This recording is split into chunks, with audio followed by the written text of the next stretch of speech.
Hello students, आज हम हिंदी की बुक का चैप्टर नंबर 7 पढ़ेंगे, बोलने वाली मांद। तो ये ऐसे शुरू होता है। एक जंगल में खरनखर नाम का एक शेर रहता था। एक दिन उसे बहुत तेज़ भूख लगी। वो शिकार की तलाश में पूरे जंगल में घूमता रहा, पर एक चूहा तक हाथ नहीं लगा। इस तलाश में ही शाम हो गई, अंधेरा हो रहा था। इसी समय उसे एक मांद दिखाई दी। रात काटने के लिए वह उसी में घुस गया। उस मांद में घुसकर उसने सोचा, इसमें कोई ना कोई जानवर तो रहता ही होगा। जब वो आराम करने के लिए इसमें घुसेगा, मैं उसे दबोच लूँगा। ये सोचकर वो उस मांद में एक और दुबक कर बैठ गया। उस मांद में दधी पुच्छ नाम का एक सियार रहा करता था। वो मांद की ओर आ रहा था। मांद के द्वार पर आकर उसने देखा तो उसे शेर के पाँवों के निशान दिखाई दिए। निशान मांद की ओर जाने के थे तो पर लौटने के नहीं थे। उसने सोचा, हे भगवान, आज तो मेरी जान पर ही आ बनी। इसके भीतर ज़रूर कोई शेर घुसा बैठा है। उसे समझ में नहीं आ रहा था वो क्या करे जिससे उसका पक्का पता चल जाए कि शेर इस समय भी उसके भीतर है या बाहर निकल गया है। सोचने से क्या नहीं हो सकता। सोचते सोचते उसे एक उपाय सूझ ही गया। मांद के दरवाजे पर जाकर उसने आवाज़ दी, ए मेरी मांद, ए मेरी मांद।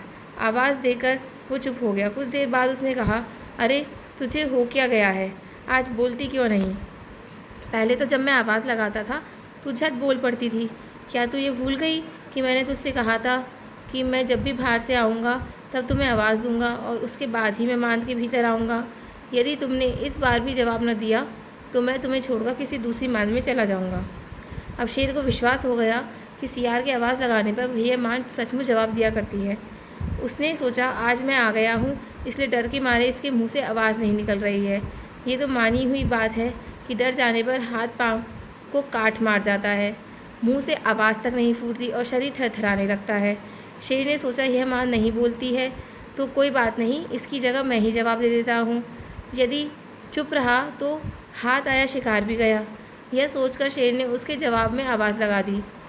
उसकी आवाज़ से वह गुफा तो गूंज ही उठी, आसपास के जानवर भी चौकन्ने हो गए। सियार वहाँ से यह कहते हुए चंपत हो गया कि इस वन में रहते हुए मैं बूढ़ा हो गया, पर आज तक कभी किसी मांद को बोलते हुए नहीं सुना था। तो यह थी हमारी हास्यात्मक कहानी। अभ्यास कार्य देखिए।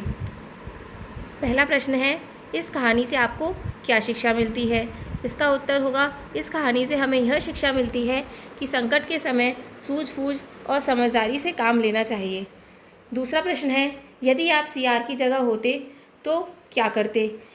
उत्तर होगा, यदि मैं सियार की जगह होता तो मैं भी शेर से सीधा सामना करने के बजाय अपनी बुद्धि का प्रयोग करता और बच निकलता। तीसरा प्रश्न है, शेर ने सियार की बातों पर विश्वास नहीं किया होता तो क्या होता? उत्तर होगा, यदि शेर ने सियार की बातों पर विश्वास नहीं किया होता तो वह सियार को खा जाता। चौथा प्रश्न है, कहानी का सबसे रोचक हिस्सा आपको कौन सा लगा और क्यों? तो इसका उत्तर है, जब सियार ने गुफा को आवाज़ दी और शेर डर गया। यह हिस्सा सबसे रोचक लगा क्योंकि इसमें चालाकी और हास्य दोनों हैं। नेक्स्ट है हमारा सोचो और लिखो। तो इसका फर्स्ट क्वेश्चन है, प्रश्नों के नीचे दिए गए विकल्पों में से सही उत्तर चुनिए। गुफा में रहने वाले सियार का क्या नाम था? तो उसका नाम था दधी पुच्छ। उत्तर होगा ब। दूसरा प्रश्न है, अरे तुझे क्या हो गया है, आज बोलती क्यों नहीं? सियार ने यह कथन किससे कहा? तो इसका उत्तर है गुफा से। तो उत्तर होगा से। नेक्स्ट है, नीचे दिए गए प्रश्नों के उत्तर दीजिए। इस कहानी से आपको क्या शिक्षा मिलती है? पहला प्रश्न है तो उत्तर होगा, इस कहानी से यह शिक्षा मिलती है कि मुसीबत के समय बुद्धि और चतुराई सबसे अधिक काम आती है। दूसरा प्रश्न है, सियार मांद के अंदर क्यों नहीं गया?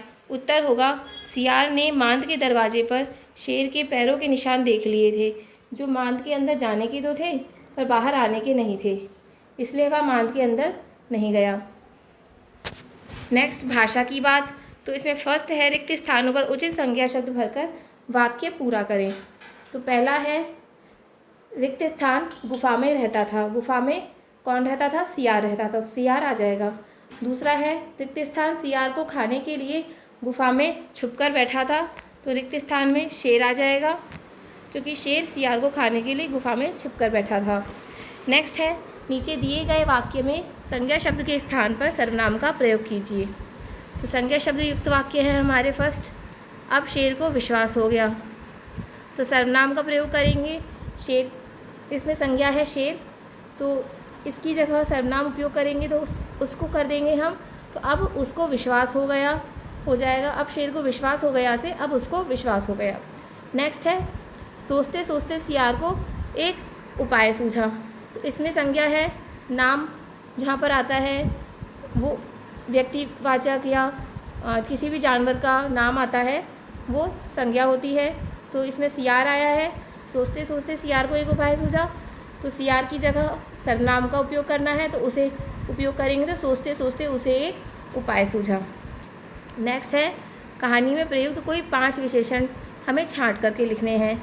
तो पहला विशेषण है तेज, भूख के लिए उपयोग हुआ है, तेज भूख लगी शेर को, तेज आ जाएगा। नेक्स्ट है एक भी उसे चूहा, मांद, उपाय, शेर को एक भी चूहा नहीं मिला, एक मांद, एक उपाय, इनके लिए एक विशेषण का उपयोग हुआ है। तीसरा कोई जानवर, गैर, इसके लिए उपयोग हुआ है कहानी में। दूसरी नींद, बूढ़ा, यानी बूढ़ा, सियार बूढ़ा हो गया था, बूढ़ापे के लिए बूढ़ा विशेषण का उपयोग हुआ है। नेक्स्ट अनुमान और कल्पना से हमें उत्तर देने हैं इन प्रश्नों के। पहला है अगर शेर नहीं बोला होता तो आगे क्या हो सकता था। उत्तर होगा अगर शेर नहीं बोला होता तो सियार को यह पता नहीं चलता कि गुफा के अंदर शेर है और वह गुफा में घुस जाता, जिससे शेर उसे अपना शिकार बना लेता। सेकंड क्वेश्चन है सियार की जगह कोई और जानवर होता तो वह कैसे बचने की कोशिश करता। उत्तर होगा अगर सियार की जगह कोई और जानवर होता तो वह भी अपनी बुद्धि का प्रयोग करके बचने की कोशिश करता। जैसे अगर वह कोई पक्षी होता तो उड़कर भाग जाता, या अगर कोई तेज़ दौड़ने वाला जानवर होता तो भागने की कोशिश करता। तीसरा क्वेश्चन है यदि गुफा को बोलने की जादुई शक्ति मिली होती तो कहानी का अंत कैसा होता। उत्तर होगा यदि गुफा को बोलने की जादुई शक्ति मिली होती तो वह सियार को अंदर आने से मना कर देती या शेर को अंदर देखकर चेतावनी दे देती, जिससे सियार बच जाता और कहानी का अंत सुखद होता। चौथा क्वेश्चन है यदि अंत में शेर गुफा की आवाज़ में नहीं बोलता तो कहानी का अंत कैसा होता। कल्पना करके एक नया अंत लिखें। उत्तर होगा यदि अंत में शेर गुफा की आवाज़ में नहीं बोलता तो सियार को यह पता चल जाता कि गुफा में कोई जानवर नहीं है, क्योंकि गुफा में जवाब नहीं दिया सियार सुरक्षित रूप से गुफा में प्रवेश करता और शेर भूखा ही रह जाता।